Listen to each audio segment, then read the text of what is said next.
Quattro padovani in trappola dopo una folle fuga in zona Vicenza Est. È una scena da film d'azione, quella che si è consumata ieri mattina sulle strade del capoluogo berico. Una volante della Polizia di Stato nota in Viale della Pace un'auto di grossa cilindrata con targa francese che procede in modo sospetto.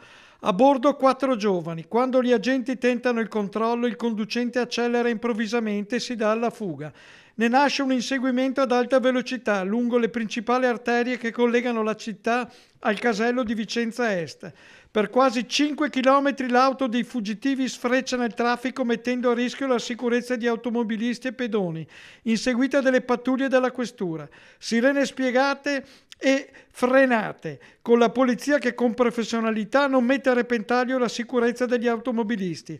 La corsa finisce al casello autostradale. Nel tentativo di forzare la barriera, i fuggiaschi si schiantano contro un furgone fermo al pagamento del pedaggio. L'impatto è violento. L'auto resta danneggiata, ma i quattro occupanti riescono comunque ad uscire dall'unica portiera rimasta funzionante e a fuggire a piedi.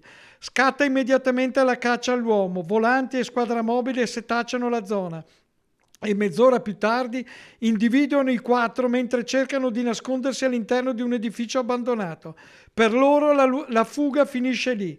Si tratta di quattro giovani italiani di età compresa tra i 18 e i 24 anni, tutti residenti in provincia di Padova. Per tutti scatta l'arresto in flagranza, disposto e subito comunicato al pubblico ministero di turno. I reati contestati sono resistenza a pubblico ufficiale, interruzione di pubblico servizio, danneggiamento e possesso di arnesi atti allo scasso.